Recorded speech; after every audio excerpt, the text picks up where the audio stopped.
আসসালামু আলাইকুম রহমতুল্লাহ বরকাতু। Welcome to my new vlog video. Mizanur Rahman আপনাদেরকে স্বাগতম জানাচ্ছি। রাজশাহী শহর, আমের শহর, উত্তরবঙ্গের শহর, রাজশাহী বিভাগ, আমের শহরের থেকে আমি স্বাগতম জানাচ্ছি নতুন একটি ব্লগ ভিডিও।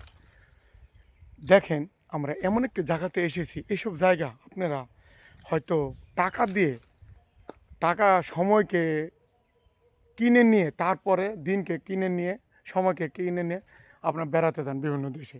এই যে প্রকৃতি, এই প্রকৃতি আমাদেরকে কী শিক্ষা দিতে পারে? অনেক কিছু। আমি মনে করি আপনি অল্প টাকাতে এইসব জায়গাতে যদি আসেন, মন খুলে হাসতে পারবেন, কথা বলতে পারবেন, বেড়াতে পারবেন, মনের যে একটা তৃপ্তি, টাকা দিয়ে সেটা কিন্তু হয় না। টাকা দিয়ে কিন্তু সব কিছু ক্রয় করা যায় না।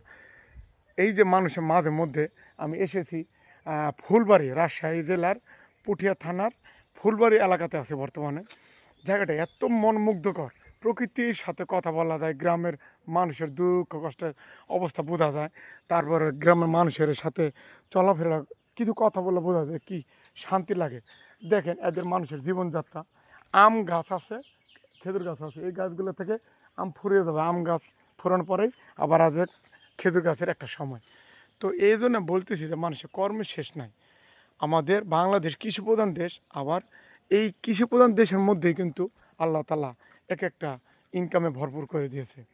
তো দেখেন, আমের বাগান, রাজশাহী শহর বনলতার শহর। তো রাজশাহী জানেন আপনারা সবাই, সময়টা এখন 1টা বাজে, আজান দিচ্ছে। আমি পারি না কোথাও যাইতে, সংসার জীবনে ঢুকে গেছি, বেড়াতে পারি না, কিন্তু নিজেকে আজকে 2 দিনকার জন্য ছুটি নিয়েছি। 18 তারিখে এসেছি, 1 তারিখ, আজকে 2 তারিখ জুলাই মাসে। তো দেখেন এই যে প্রকৃতি, এত সুন্দর অঞ্চল, আমরা যা কোনো সময় অর্জন করতে পারবো না। এই জন্য ভিডিওটা হয়তো একটু বড় হয়ে যাচ্ছে, লং হয়ে যাচ্ছে। আপনারা অবশ্যই পাশে থাকবেন, সুন্দর করে সবাইকে দেখা, শেয়ার করে দেবেন, সাবস্ক্রাইব করুন। এমন জায়গাগুলো পাবেন, টাকা দিয়ে সব জিনিস কেনা যায় কোনো সময় না।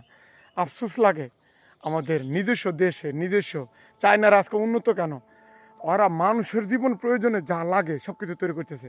আমরা সে নিজের জায়গা থেকে নিজের দেশকে ভালোবাসতে জানি না, আবার নিজের জায়গাকে ভালোবাসতে পারি, নিজের পরিবেশকে ভালোবাসতে পারি না। নিজের দেশে তো অর্থ সম্পদের ভরপুর।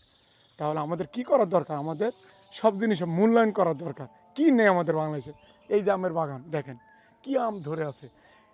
বাংলাদেশের সরকার যদি আমাদের এগুলোর দিকে নজর দেয়, তাহলে আমাদের দেশ উন্নত হবে, আমাদের মানুষের কর্মসংস্থান জায়গা হবে, সুন্দর ব্রেন খাটাতে হবে, তাহলে দেশে উন্নতি করা সম্ভব।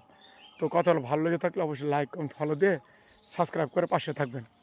আরও যেন নতুন নতুন ভিডিও দিতে পারে, আপনারা আমাকে সহায়তা করবেন, এবং যত আপনাদের ভালোবাসা পাবো তত আমাদের দিতে সাহস হবে।